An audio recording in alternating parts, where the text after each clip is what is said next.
Hello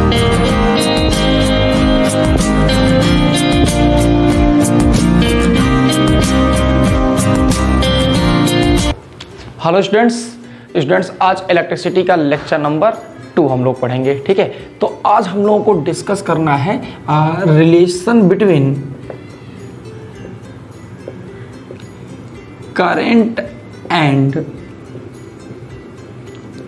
drift velocity. देखो ध्यान समझो, लास्ट क्लास में हम लोगों ने ड्रिफ्ट वेलोसिटी का डेफिनेशन देख लिया था और ये समझ लिया था कि ड्रिफ्ट वेलोसिटी क्या होता है। आज हम लोगों को उस ड्रिफ्ट वेलोसिटी का रिलेशन पढ़ना है, किसके साथ? इलेक्ट्रिक करंट के साथ पढ़ना है। ठीक है, देखो इलेक्ट्रिक करंट को हम लोग रिप्रेजेंट किससे करते हैं? आई से करते हैं। जो ड्रिफ्ट वेलोसिटी है इसको किससे रिप्रेजेंट करते हैं? तो वीडी से करते हैं। समझ रहे हो? अब देखो ये तुम्हारे बोर्ड एग्जाम के लिए यह डेरिवेशन बहुत ज़्यादा इम्पॉर्टेंट है, तो इसलिए इस कंप्लीट डेरिवेशन को भी तुम्हें क्या करना होगा? समझना होगा। हाँ, एक चीज़ और देखो, ये तो हो गया तुम्हारा हेडिंग। अब एक चीज़ और समझ लो, एक टर्म होता है जिसे हम कहते हैं इलेक्ट्रॉन डेंसिटी। अब हम इसे क्यों पढ़ा रहे हैं? क्योंकि इस टर्म का इस फार्मूले में, इस डेरिवेशन में इस टर्म का यूज है। ठीक है, देखो इलेक्ट्रॉन डेंसिटी क्या होता है पहले समझो। ये स्मॉल n से हम लोग इसको रिप्रेजेंट करते हैं, और जो इलेक्ट्रॉन डेंसिटी होता है ये होता है नंबर ऑफ फ्री इलेक्ट्रॉन्स। हाँ, क्योंकि हम इसलिए फ्री इलेक्ट्रॉन्स लेते हैं क्योंकि हम यहाँ इलेक्ट्रिसिटी की स्टडी कर रहे हैं, और इलेक्ट्रिसिटी में केवल और केवल फ्री इलेक्ट्रॉन्स ही डायरेक्टली क्या होते हैं? पार्टिसिपेट होते हैं। तो अब जरा समझो, ये क्या हो गया? Number of free electrons per unit volume. समझ रहे हो? देखो, तो number of free electrons per unit volume जो होता है इसी को हम लोग क्या कहते हैं? इलेक्ट्रॉन डेंसिटी कहते हैं। देखो इस टर्म को तुम लोग बहुत अच्छे से याद रखना, ठीक है, क्योंकि हर एक स्टेप में इस टर्म का हम लोग क्या करेंगे? यूज करेंगे। गलती क्या करते हो तुम लोग? आप लोग क्या कहते हैं कि इलेक्ट्रॉन डेंसिटी को आप लोग डायरेक्टली कह देते हैं कि ये टोटल नंबर ऑफ इलेक्ट्रॉन्स है, जो कि गलत है। हाँ, कहीं और हो सकता है, आपने क्वांटाइजेशन ऑफ चार्ज पढ़ा होगा, है ना, और Q इक्वल टू NE का फॉर्मूला आपने पढ़ा होगा, तो वहाँ पे जो N था वो टोटल नंबर ऑफ इलेक्ट्रॉन था। हाँ exactly, Q equal to NE पे N जो था वो टोटल नंबर ऑफ इलेक्ट्रॉन्स था, लेकिन यहाँ पर जो N होगा ये होगा नंबर ऑफ इलेक्ट्रॉन्स या free electrons per unit volume होगा। तो इस चीज़ को बहुत अच्छे से समझ लेना। अब जरा सा हम लोग ये चलते हैं कि जो डेरिवेशंस है उन डेरिवेशंस के स्टेप क्या हैं। अब जरा उस स्टेप की तरफ चलते हैं। देखो इसको बहुत ही सिंपल वे में मैं सॉल्व करा रहा हूँ और इसको बहुत अच्छे से आप लोग प्रिपेयर कर लेना। जैसे मान लो ये तुम्हारे पास कोई एक सिलिंड्रिकल कंडक्टर है, और अगर ये तुम्हारे पास कोई एक सिलिंड्रिकल ऐसे वायर है या कंडक्टर हो गया, जो ये कंडक्टर है इसका area of cross section A है एंड इट्स लेंथ इज कितना हो गया? L हो गया। तो L इसका लेंथ है और A इसका हो गया एरिया ऑफ क्रॉस सेक्शन। मैं ये कह रहा था कि मान लो आपने इसे जो है एक बैटरी से जोड़ दिए हो, और जो बैटरी है वो, एक सेकेंड प्लीज, हाँ, इसका वोल्टेज V, तो V वोल्टेज की बैटरी से आपने इस कंडक्टर को क्या किया है? कनेक्ट कर दिया है। अब जरा समझो, ये पॉजिटिव प्लेट हो गया, ये निगेटिव हो गया, तो यहाँ से कितना करंट निकला? I। यहाँ कितना पहुँचा? I करंट पहुँच गया। अब देखो ये जो I करंट होगा इस कंडक्टर के थ्रू फ्लो करेगा, अब फ्लो करके ये करंट यहाँ आएगा और अगेन वो करंट यहाँ पहुँच गया। ये बहुत बेसिक लेवल की इंफॉर्मेशन है जो क्लास 10 से ही तुम लोग जान रहे हो, करंट ऐसे फ्लो करता है। लेकिन ये चीज़ लास्ट क्लास में हमने डिस्कस किया था कि जो करंट का फ्लो होता है वो इसलिए होता है क्योंकि इलेक्ट्रॉन मूवमेंट करते हैं, फ्री इलेक्ट्रॉन्स का मूवमेंट होता है, और उसी को हम लोग ड्रिफ्ट वेलोसिटी कहते हैं। कब? जब बैटरी कनेक्ट होने के बाद जो उनका नेट स्पीड आता है। तो अब उस पर हम नहीं जा रहे हैं, हम इसको आगे डिस्कस करते हैं। तो बस एक चीज़ समझ लेना तुम लोग, इलेक्ट्रॉन के लिए क्या होगा? एक इलेक्ट्रॉन यहाँ से, मान लो अगर इलेक्ट्रॉन, देखो करंट इधर जा रहा है तो जाहिर सी बात है इलेक्ट्रॉन का फ्लो इधर होगा, तो इलेक्ट्रॉन्स ऐसे ऐसे ऐसे ऐसे क्या होंगे? आगे आएंगे। तो जब ये इलेक्ट्रॉन रैंडम पाथ ही फॉलो करेगा। मैं ऑलरेडी बता चुका हूँ, ये पाथ स्ट्रेट नहीं होता इलेक्ट्रॉन का, रैंडम ही होता है। एक बार पिछला लेक्चर जरूर देख लीजिएगा आप लोग ड्रिफ्ट वेलोसिटी वाला, ठीक है। जरा समझो यहाँ पे, तो इलेक्ट्रॉन यहाँ से यहाँ आएगा और करंट ऐसे फ्लो करेंगे। इलेक्ट्रॉन के आने की वेलोसिटी क्या होगी? ड्रिफ्ट वेलोसिटी होगी, क्योंकि बैटरी कनेक्टेड है, ठीक है। चलो, तो अगर देखा जाए यहाँ से, तो अगर हम ये कहते हैं कि यहाँ पे आप करंट निकालो, तो इस करंट की वैल्यू कितनी होती है? ये होता है टोटल चार्ज अपॉन टाइम। जो करंट है उस करंट की वैल्यू कितनी आ रही है? Total charge upon time. ये आपने ऑलरेडी पढ़ा हुआ है। और सुनो, ये जो टोटल चार्ज होता है क्यू, इसी को तुम लोगों ने क्या पढ़ा है? इसी को आप लोगों ने पढ़ा है, ये होता है नंबर ऑफ इलेक्ट्रॉन्स। क्या होता है? ये होता है number of electrons into E whole upon कितना होता है? तो टी होता है। आपने क्यू को यही तो पढ़ा है। देखिए, Q is equal to N E आपने जो पढ़ा था, वहां पे एन क्या था? टोटल नंबर ऑफ इलेक्ट्रॉन्स हुआ करते थे, ठीक है। आगे समझो। अब अगर हम यहाँ डिस्कस करें तो टोटल नंबर ऑफ इलेक्ट्रॉन्स को कैसे डिफाइन करेंगे? मैं एक शब्द यूज कर रहा हूँ, जरा उसे समझना। इसको तुम लिख सकते हो n इंटू वॉल्यूम। क्यों लिख सकते हो? क्योंकि ऑलरेडी हम लोग पढ़े हुए हैं कि जो n था वो इलेक्ट्रॉन डेंसिटी होता है, और इलेक्ट्रॉन डेंसिटी कैसे डिफाइन होता है? Total number of free electrons per unit volume के तौर पे डिफाइन होता है। देखो, तो यहाँ पे तुम इसको टोटल नंबर ऑफ इलेक्ट्रॉन्स को क्या लिख रहे हो? n इंटू वॉल्यूम लिख दिए। अब देखो आगे, multiplied by E whole upon कितना हो गया? टी हो गया। आगे समझो। अच्छा, एक बात बताओ यार, इस वॉल्यूम को तुम क्या लिखोगे? वॉल्यूम किसका? हम पूरे की बात कर रहे हैं ना, हम पूरे इस सिलेंडर की बात कर लेते हैं, उसके लिए बिल्कुल टेंशन ना लो। हम इसको, इस डेरिवेशन को हम एकदम इजी करके समझा रहे हैं आपको, और बिल्कुल आप ऐसे ही समझो और ऐसे एग्जाम में कर देना, एकदम पूरा मार्क्स मिलेगा, कहीं कोई दिक्कत नहीं है, ठीक है। चलो, तो अगर मान लो हम इस पूरे एज ए जो भी हमारा ये वायर है, उसको अगर हम वॉल्यूम निकाले तो उसको क्या लिख सकते हो? लिख सकते हैं एन इंटू ए इंटू यल अपॉन टी लिख सकते हो। आगे देखते हैं। वॉल्यूम तो इसका ए इंटू एल ही होगा ना, वही मैंने लिखा हुआ है। आगे देखो, अगर यहाँ से हम चलें तो आई कितना है तुम्हारे पास? N A E into L upon T होगा। अब आप बताओ, ये पूरा डिस्टेंस कितना है? Length L.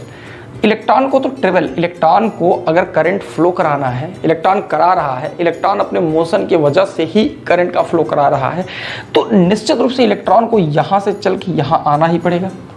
तो इलेक्ट्रॉन मान लो ना यहाँ से यहाँ तक चला, ठीक है, तो उसने कितना डिस्टेंस ट्रेवल किया, कितना डिस्प्लेसमेंट हुआ? यल हुआ। टाइम जाहिर सी बात है टी है। तो ये जो यल क्या है, एक तरीके से इलेक्ट्रॉन का डिस्प्लेसमेंट या डिस्टेंस का हो, और अपॉन टाइम हो गया। तो यही तुम्हारा क्या हो जाएगा? वीडी हो जाएगा, क्योंकि डिस्टेंस अपॉन टाइम क्या होता है? वेलोसिटी होती है, स्पीड होती है। तो तुम्हारे पास क्या हो गया? N A E V D. Shortcut में क्या लिख सकते हो? N E A V D. तो मैं वही बात आपसे कह रहा था कि देखो, हमारे पास जो करंट आएगा उसका वैल्यू कितना होगा? N E A V D होगा। ये जो है तुम्हारा रिलेशन है किसमें किसमें? करंट और ड्रिफ्ट वेलोसिटी में। अब जरा समझो, इसमें ये भी देख लेते हैं कि टर्म्स कैसे। जैसे देखो, अगर कहा जाए आई क्या है, तो बेसिकली जो आई है वो करंट हो जाएगा। एन क्या है? This N is basically electron density हो गया। ध्यान रखना, मैं फिर बोल रहा हूँ, ये इलेक्ट्रॉन डेंसिटी क्या होती है? नंबर ऑफ इलेक्ट्रॉन्स या number of electrons per unit volume होता है। दूसरी चीज, इसका डायमेंशनल फॉर्मूला देख लेना, आजकल ऑप्शनल क्वेश्चन भी बोर्ड में भी आ रहे हैं, तो वो तुम्हारे लिए बहुत इंपॉर्टेंट है। समझो, इसका डायमेंशनल फॉर्मूला हो जाएगा L⁻⁻3। ठीक है, कैसे लिखोगे? Number of electrons upon volume.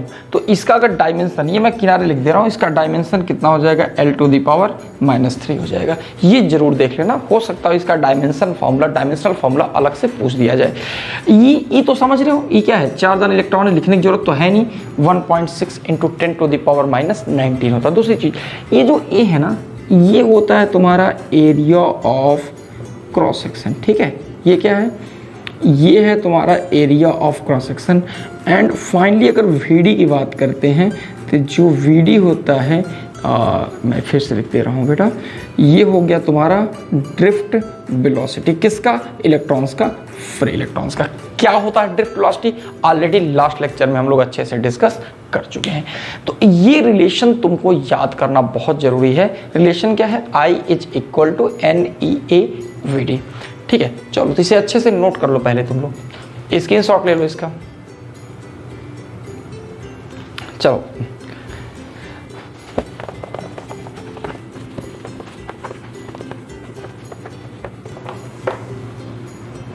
देखो अब हम लोग नेक्स्ट टॉपिक पढ़ते हैं। नेक्स्ट टॉपिक बहुत इंपॉर्टेंट है, वो क्या है मैं आपको बता दूं।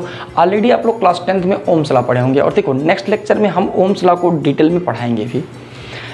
लेकिन अभी के लिए आप लोग ओम्स लॉ में इतना ज़रूर आपने पढ़ा होगा कि जो अगर टेम्परेचर कांस्टेंट है या फिजिकल स्टेट कांस्टेंट हो तो जो वोल्टेज होता है वो प्रोपोर्शनल किसके होता है, करंट के होता है। तो V is equal to IR, something इस तरह का फॉर्मूला आपने पढ़ा होगा। बेसिकली हमें क्या जानना, मैं क्यों ओम्स लॉ की बात कर रहा था जरा वो समझो। हम लोगों को डिस्कस करना है ओम्स लॉ को हम क्या करेंगे, एक्सप्लेन करेंगे, डिराइव करेंगे। किसके हेल्प से करेंगे, ड्रिफ्ट वेलोसिटी के हेल्प से करेंगे। समझ रहे हो, तो ये चीज़ ध्यान दो। तो पहले कंप्लीट हम एक उसको लिखते हैं टॉपिक का नेम, ठीक है, और उसके बाद फिर हम लोग डिस्कस करते हैं उसे हम लोग कैसे पढ़ेंगे।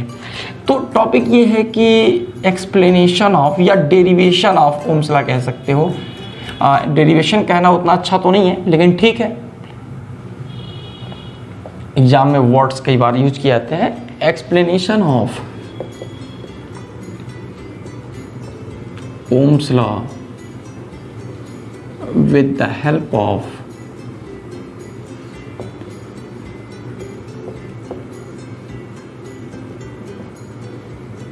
Drift velocity. देखो हमें क्या करना, हमें ओम्स लॉ को एक्सप्लेन करना। किसके हेल्प से, ड्रिफ्ट वेलोसिटी के हेल्प से ओम्स लॉ को एक्सप्लेन करना। क्या प्रोसेस होगा, जरा उस प्रोसेस पे हम आते हैं।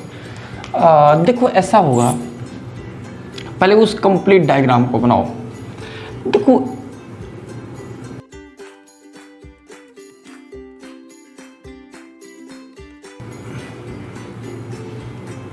मैं बना लूं, जरा 1 मिनट वेट करो। ठीक है, चलो ऐसे ही कर दिया। ये पॉजिटिव टर्मिनल है, वोल्टेज हो गया, नेगेटिव टर्मिनल हो गया। यहाँ से I करंट निकल रहा है, यहाँ आई गया, I करंट फिर यहाँ से आएगा। ये इस पूरे वायर में करंट ऐसे फ्लो करेगा। जो ये सिलिंड्रिकल वायर है इसका लेंथ हमने L माना है और इसका जो एरिया ऑफ क्रॉस सेक्शन है वो हमने कितना माना है, A माना हुआ है। ध्यान से समझना। ऑलरेडी हम लोग डिस्कस लास्ट क्लास में किए थे कि देखो जो इलेक्ट्रॉन्स होते हैं, फ्री इलेक्ट्रॉन्स होते हैं उस कंडक्टर के अंदर, वो दरअसल हमेशा मोशन करते रहते हैं। लेकिन उनके हमेशा मोशन करने का ये मतलब नहीं है, क्योंकि फ्री इलेक्ट्रॉन की डिफिनीशन ही यही होती है कि वे इलेक्ट्रॉन्स जो कंडक्टर के अंदर कंटिन्यूअसली जो है फ्री होकर के मूव कर सकें, उन्हीं को हम फ्री इलेक्ट्रॉन्स कह रहे हैं। लेकिन प्रश्न ये है कि क्या हर एक कंडीशन में फ्री इलेक्ट्रॉन इलेक्ट्रिसिटी कंडक्ट कराएगा, करंट फ्लो होगा हमेशा, मैं ये जानना चाह रहा हूँ। तो लास्ट क्लास में हम लोगों ने डिफाइन किया हुआ था कि देखो जब तक तुम बैटरी नहीं कनेक्ट करते हो किसी भी कंडक्टर के अक्रॉस, तो जो इलेक्ट्रॉन्स है उनका मोशन हाईली रैंडम मोशन होता है और due to highly random motion उनका जो नेट वेलोसिटी होता है वो एक तरीके से क्या आ जाता है, 0 हो जाता है। अब ये बहुत अच्छे से हम डिस्कस कर चुके हैं।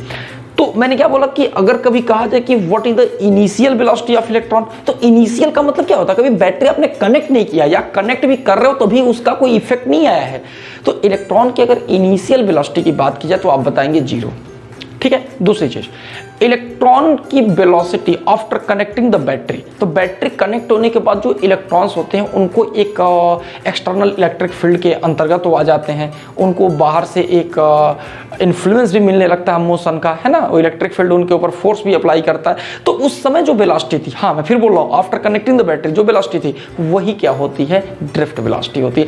तो अगर एक सामान्य बात किया जाए कि इलेक्ट्रॉन की वेलोसिटी की बात कर रहे हैं हम, तो इनिशियली क्या लेंगे, 0 ले लेंगे, फाइनल क्या ले लेंगे, ड्रिफ्ट वेलोसिटी ले लेंगे। मतलब बैटरी को before connecting and after connecting वाला चक्कर है, ठीक है ना। तो just before connecting battery velocity of electrons, average velocity या वेलोसिटी ऑफ इलेक्ट्रॉन्स, अब सीधे बोलो 0। After connecting battery drift velocity. चलो उसको हम देखते हैं। फॉर फ्री इलेक्ट्रॉन्स अगर हम बात कर रहे हैं, मान लो हम किसी एक फ्री इलेक्ट्रॉन्स को अगर हम समझने की कोशिश करते हैं, तो जरा इस फैक्ट को समझना तुम लोग, बहुत ज़्यादा इंपॉर्टेंट पॉइंट हम बताने जा रहे हैं, बहुत अच्छे से पढ़ाई करो। एक बात बताओ, V इज इक्वल टू क्या पढ़े हो, फर्स्ट इक्वेशन ऑफ मोशन 80 पढ़े हो, चलो इसको अप्लाई करो। इलेक्ट्रॉन की जो फाइनल वेलोसिटी होती है वो क्या होती है, Vd होती है।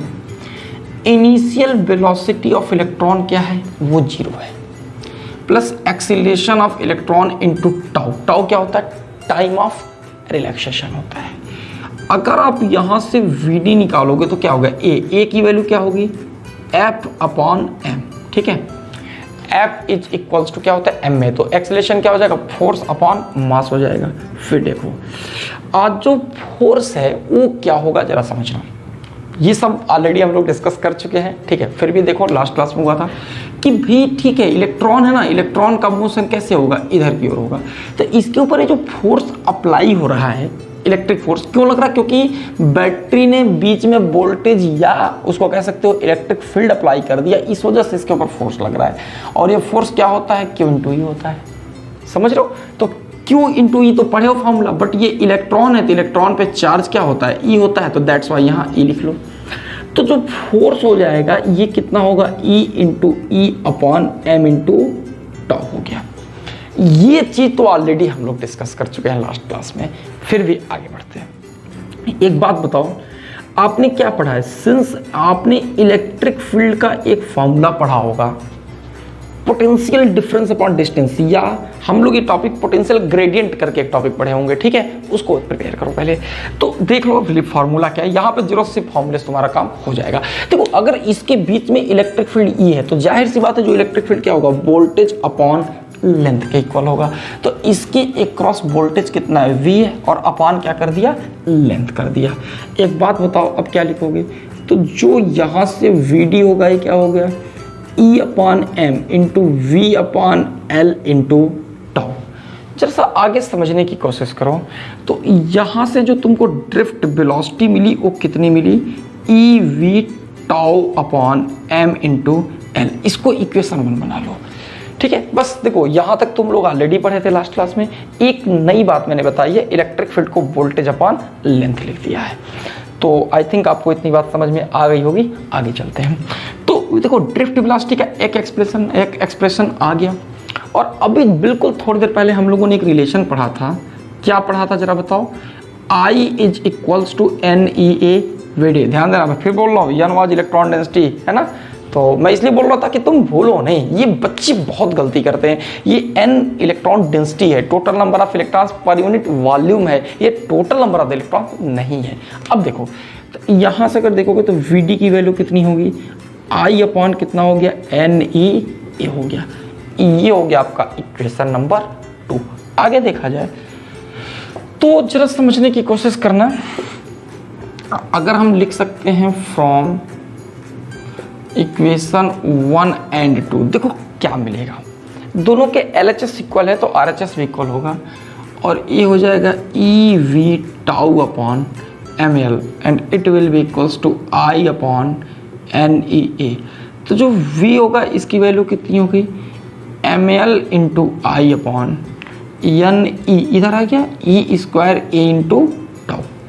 देखो ये जो है वोल्टेज और करंट के बीच में बहुत इंपॉर्टेंट रिलेशन आ गया। अब जरा सा हम इसको एक्सप्लेन करते हैं, इस रिलेशन से क्या समझ रहे हो। देखो मैं फिर बोल रहा हूँ, क्या करना था, पहले Vd निकाला, फिर यहाँ से Vd निकाला, दोनों को इक्वेट किया, V और I में रिलेशन आ गया।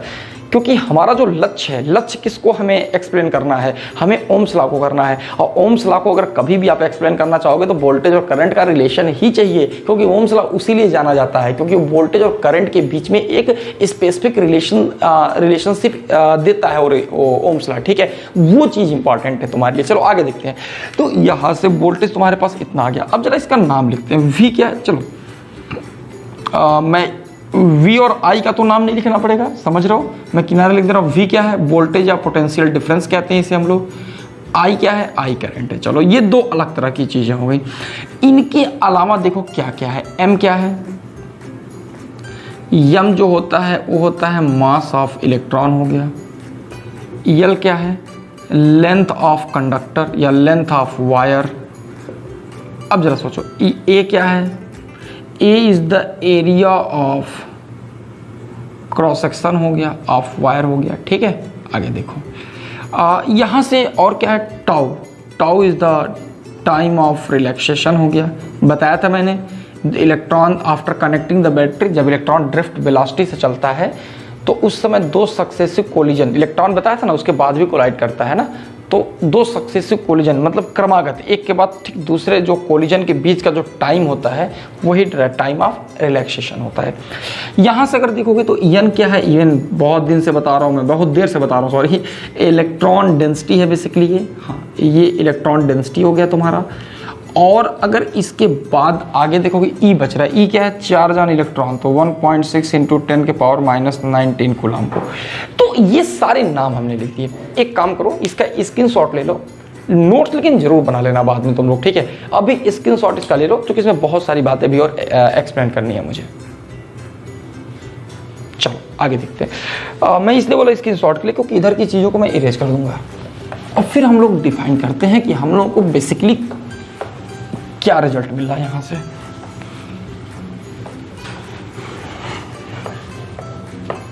देखो अगर जो है तुम एक काम करो, तुम इस रिलेशनशिप को फिर से लिखो तो v को क्या लिख सकते हो, ml/ne² इंटू टाउ, और यहां पर मल्टीप्लाइड बाई किससे आ गया, I से आ गया।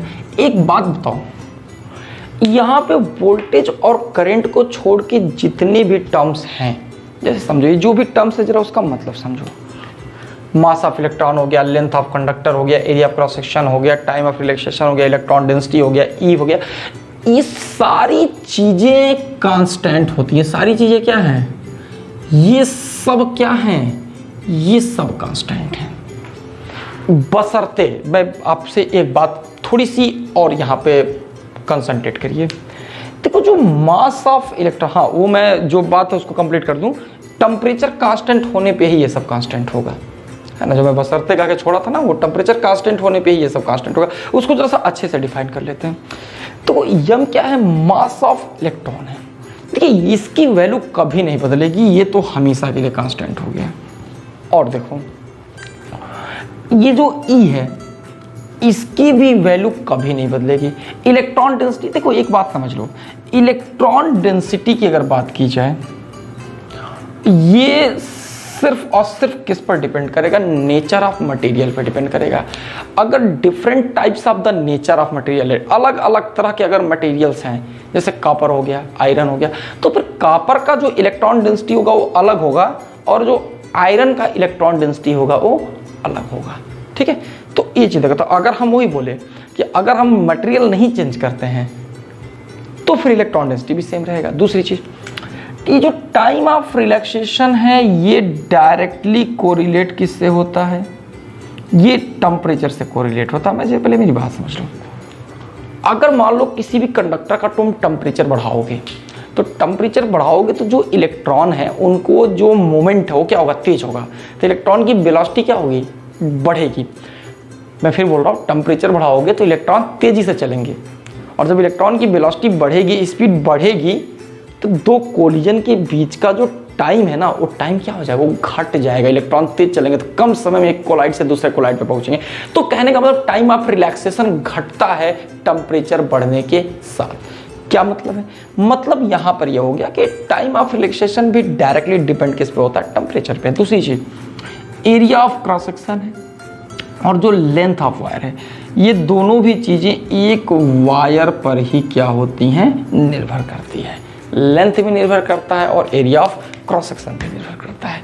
अगर एक स्पेसिफिक वायर है, आप नहीं बदल रहे उसका length and area of cross section, तो नहीं बदलेगा। और जो ये दो टर्म है ये तो यूनिवर्सल कांस्टेंट है, मतलब ऐसे कांस्टेंट है जो कभी नहीं बदलेंगे। समझ में आ रही बात। तो एक जो इन सब के बाद अगर एक शब्द अगर हम लिखें कि एट कांस्टेंट फिजिकल स्टेट, इसीलिए कई बार टेम्परेचर को मुझे ऐसा लगता है कि सिर्फ ये लिख देना कि एट कांस्टेंट टेम्परेचर शायद उतनी करेक्ट बात नहीं है, इसलिए हम लोगों को फिजिकल स्टेट बोलना चाहिए। फिजिकल स्टेट से क्या होता है ना कि देखो ये length, area, time of relaxation और ये आपका इलेक्ट्रॉन डेंसिटी, ये सारी चीज़ें उसमें इंक्लूड हो जाती हैं। अगर आप ये बोल देते हो कि फिजिकल स्टेट से मैं, हालांकि ठीक है परंपरा के अकॉर्डिंग अगर आप सिर्फ एट कांस्टेंट टेम्परेचर लिखते हो तो भी ओम्स लॉ सही माना जाता है। खैर इस पे हम डिटेल डिस्कस कल कर मतलब नेक्स्ट क्लास में करेंगे। नेक्स्ट क्लास में हम लोग जब ओम्स लॉ पे ही डिटेल डिस्कशन होगा तो ये पॉइंट्स हम उठाएंगे वहाँ पे। अभी बस आप ये समझ लो कि अगर हमारा फिजिकल स्टेट सेम है तो ये जो सारी चीज़ें हैं ये क्या होंगी, ये कांस्टेंट होगी। जब ये सब कांस्टेंट है, मास कांस्टेंट है, इलेक्ट्रॉन कांस्टेंट है, तो क्या कहोगे, ये जो टर्म है ml/ne², ये टाउ, ये क्या हो जाएगा, कांस्टेंट हो जाएगा। आगे समझो तो इसका फिर क्या लिखोगे, v इक्वल्स टू क्या हो जाएगा, कांस्टेंट इंटू आई, तो v प्रोपोर्शनल क्या हो गया, आई हो गया। तो जो वोल्टेज है वो डायरेक्टली प्रोपोर्शनल किसके हो गया, करंट के। कब हुआ, जब फिजिकल स्टेट से में, क्योंकि तभी ये टर्म कांस्टेंट होगा, समझ लो। तो चलो इसका स्क्रीनशॉट ले लो, अच्छे से पढ़ो इसको, ठीक है। तो आशा करते हैं आज का लेक्चर आप लोगों को पूरा समझ में आया होगा और नेक्स्ट क्लास में हम लोग ओम्स लॉ और भी जो नेक्स्ट टॉपिक हैं इस चैप्टर के उसको हम लोग कवर करेंगे। कोई डाउट्स होगा तो कमेंट बॉक्स में लिख के बताना, ठीक है। चलो, थैंक यू।